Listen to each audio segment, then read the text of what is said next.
Good morning students. आज हम BSc part first के paper second cell biology and genetics में डीएनए रेप्लिकेशन की बात करेंगे। डीएनए पुनरावृत्ति की बात करेंगे। इससे पहले का जो अपन ने प्रीवियस जो वीडियो देखा था जिसमें डीएनए की मॉलिक्यूलर स्ट्रक्चर की बात की थी, तो डीएनए का जो मॉलिक्यूलर स्ट्रक्चर है जो कि वाटसन एवं क्रिक ने दिया था, वो वाटसन एवं क्रिक के द्वारा जो मॉडल दिया गया था, अब उस मॉडल के द्वारा आगे जो है कि डीएनए का रेप्लिकेशन या डीएनए की पुनरावृत्ति या डीएनए का द्विगुणन जो है वो किस प्रकार से होता है। मतलब डीएनए रेप्लिकेशन का मतलब ये है कि जो पूर्व स्थित डीएनए अणु है उससे नए डीएनए अणुओं का निर्माण किस प्रकार से होता है, या फिर पूर्व स्थित डीएनए से नए डीएनए अणुओं का निर्माण जो है क्या कहलाएगा, डीएनए रेप्लिकेशन। या फिर दूसरे शब्दों में इसको कॉपिंग ऑफ डीएनए भी कह सकते हैं। जिस प्रकार से आप जेरॉक्स जो फोटो मशीन होती है जिसमें नई नई फोटो कॉपी बनती है, उसी प्रकार से जो पूर्व स्थित डीएनए है उससे जो नए डीएनए के अणु बनेंगे वो प्रक्रिया क्या कहलाएगी, रेप्लिकेशन, डीएनए ऑफ रेप्लिकेशन कहलाएगी।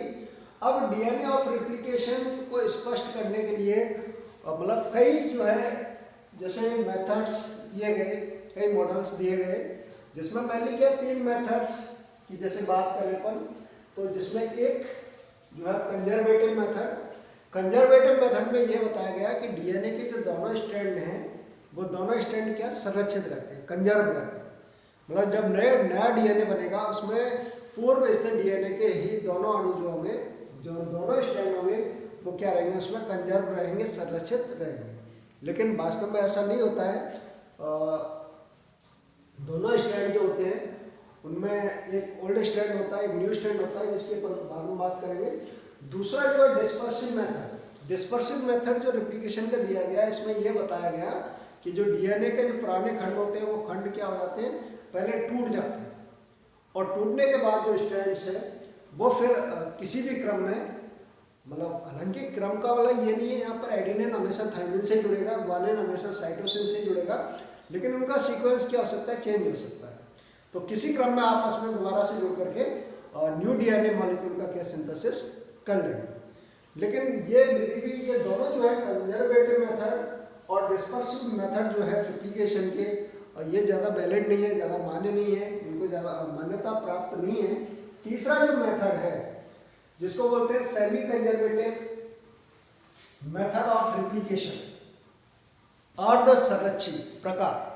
अर्ध संरक्षित प्रकार में क्या होगा कि जैसे जो डीएनए जो मॉलिक्यूल है, जैसे मान लो ये डीएनए मॉलिक्यूल है, ठीक है, जो कि वाटसन क्रिक के द्वारा सुझाया गया था, वो इस प्रकार का एक मॉलिक्यूल है डीएनए।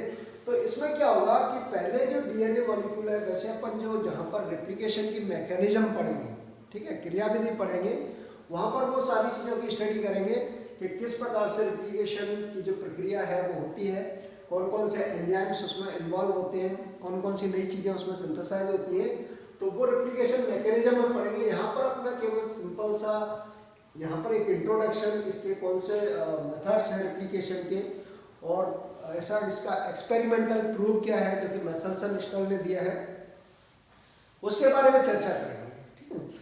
तो अब इसमें क्या होगा कि जैसे मान लो ये डीएनए मॉलिक्यूल है, तो इसके जो दोनों स्ट्रैंड हैं, ठीक है, आपको पता होगा 2 स्ट्रैंड होते हैं, ठीक है, दोनों स्ट्रैंड क्या होंगे, ये स्ट्रैंड आपस में खुल जाएंगे, ठीक है। इस प्रकार से जैसे मान लो ये स्ट्रैंड है, जैसे मान लो ये डीएनए मॉलिक्यूल है, तो ये डीएनए मॉलिक्यूल पहले क्या होंगे, इस प्रकार से ये खुल जाएंगे।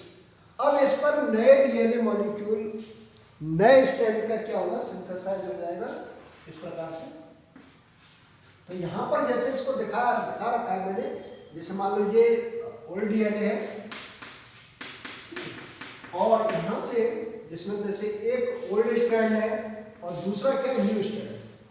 तो इसीलिए इसको क्या सेमी कंजर्वेटिव मेथड कहा जाता है, अर्ध संरक्षित विधि कहा जाता है रेप्लिकेशन की, जिसमें हाफ जो डीएनए, ठीक है, आधा जो डीएनए वो कौन सा पुराना है, जैसे ओल्ड स्ट्रैंड हाफ आया है, और आधा कौन सा है, नया स्ट्रैंड है, ठीक है।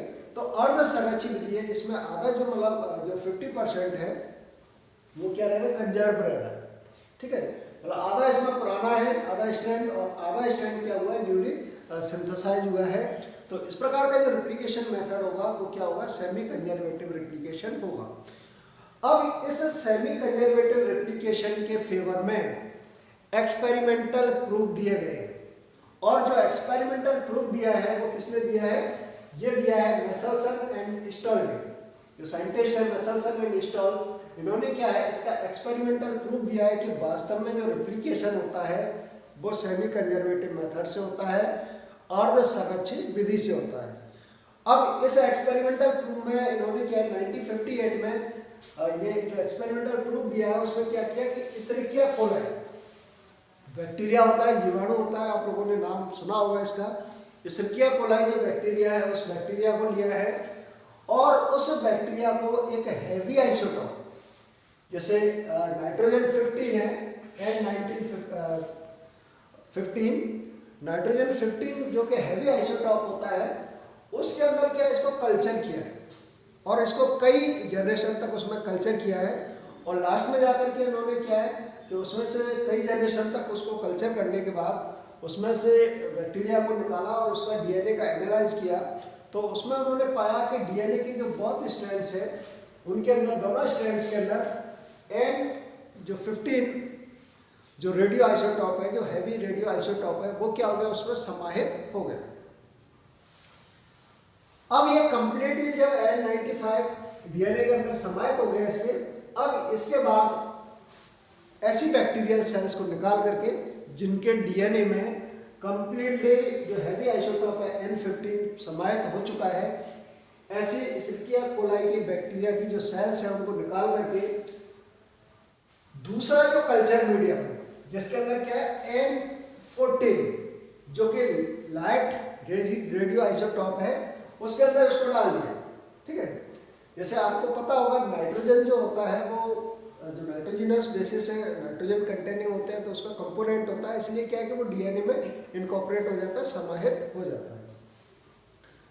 तो अब जो है यहाँ से निकाल करके जो बैक्टीरियल सेल्स है जिनके अंदर क्या है हैवी जो नाइट्रोजन 15 रेडियो आइसोटोप है, ऐसा डीएनए है, उसको निकाल करके ऐसी बैक्टीरियल सेल्स को किसमें डाल दिया, नॉर्मल, ये जो N14 वाला है ये नॉर्मल वाला है, ठीक है, नॉर्मल या फिर इसको लाइट रेडियो आइसोटोप वाली बोल सकते हैं, ऐसे कल्चर मीडियम में रखा है इसमें।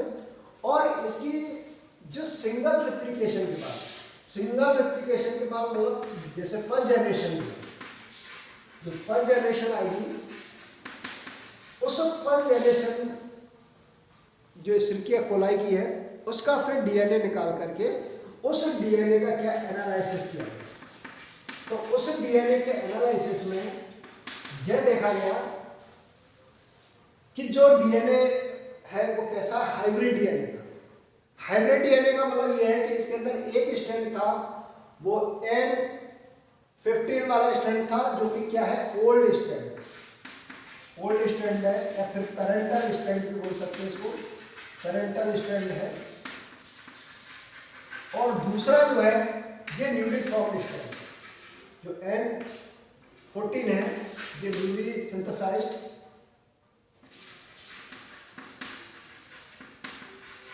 स्ट्रैंड है। तो इस प्रकार से इसके अंदर पुराना स्ट्रैंड भी है, ठीक है, और नया भी है। तो ये किस प्रकार को किसको शो कर रहा है, सेमी कंजर्वेटिव रेप्लिकेशन को शो कर रहा है कि इसके अंदर जो है आधा स्ट्रैंड जो है वो पुराना है और आधा जो है वो क्या नया सिंथेसाइज हुआ है। तो इस प्रकार से इससे ये प्रूव होता है कि जो डीएनए का रेप्लिकेशन हो रहा है वो कैसा हो रहा है, सेमी कंजर्वेटिव मेथड से हो रहा है, अर्ध संरक्षित प्रकार का हो रहा है, जिसमें आधा डीएनए जो होता है पैतृक डीएनए होता है, मूल डीएनए होता है, पुराना डीएनए होता है, और आधा जो डीएनए स्ट्रैंड होता है वो क्या होता है, न्यूली सिंथेसाइज्ड होता है, न्यूली फॉर्म्ड होता है। तो इस प्रकार का जो रेप्लिकेशन का जो मेथड होगा वो कैसा होगा, सेमी कंजर्वेटिव मेथड होगा, अर्ध संरक्षित प्रकार का होगा।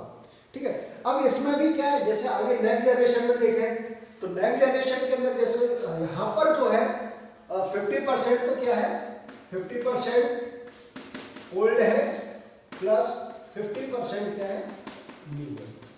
ठीक है, लेकिन आगे देखेंगे नेक्स्ट जनरेशन में, तो नेक्स्ट जनरेशन में इसका जो अब ये नेक्स्ट जनरेशन किसी में चल रही है, उसी में चल रही है N14 में। लाइट जो रेडियो आइसोटॉप है उसी के अंदर क्या है, इसका जो है नेक्स्ट जनरेशन इसकी प्राप्त की किसकी, इसेरिकिया कोलाई की।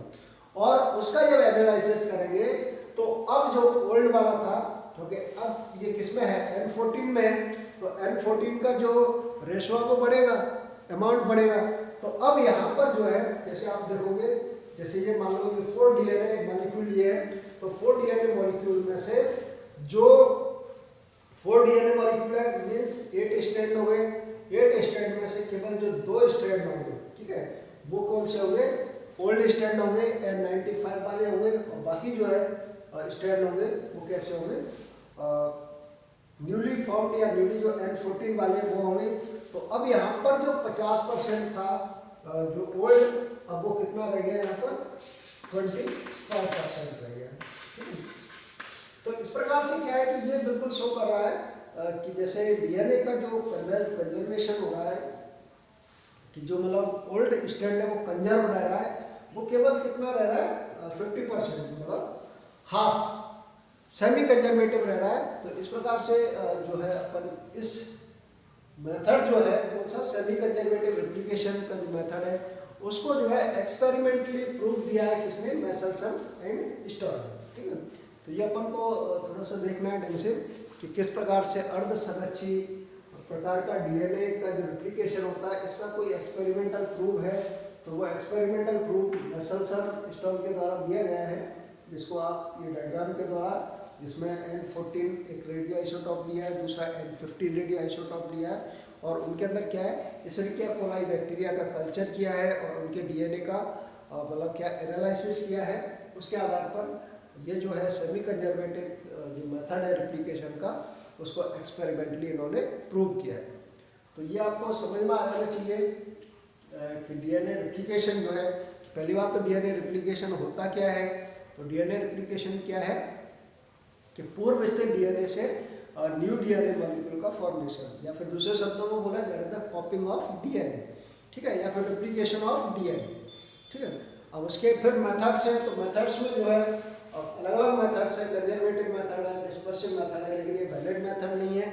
जो एक्सपेरिमेंटल प्रूफ जिस मेथड को प्राप्त हुआ है वो किसको हुआ है, सेमी कंजर्वेटिव मेथड को हुआ है। इसमें एक जो स्ट्रैंड होता है वो ओल्ड होता है, दूसरा क्या होता है, न्यूली सिंथेसाइज्ड होता है, और उसका जो एक्सपेरिमेंटल प्रूफ जो दिया है वो किसने दिया है, मेसेल्सन एंड स्टर्न ने दिया है। तो ये आपको समझ में आ जाना चाहिए, काफ़ी इम्पोर्टेंट है। ये जो एक्सपेरिमेंट है ये काफ़ी इम्पोर्टेंट है, ठीक है, क्योंकि इसके बाद जो नेक्स्ट जो वीडियो अपन देखेंगे उसमें डीएनए रेप्लिकेशन की पूरी मैकेनिज्म देखेंगे कि किस प्रकार से डीएनए रेप्लिकेशन होता है, उसमें कौन से एंजाइम्स इन्वॉल्व होते हैं, कौन से न्यूली जो स्ट्रैंड्स हैं वो फॉर्म होते हैं, कौन सी स्ट्रक्चर फॉर्म होती है। तो वो डीएनए रेप्लिकेशन की जो मैकेनिज्म है उसमें स्टडी करेंगे। तो कंटिन्यू आप वीडियो देखते रहिए। थैंक्स।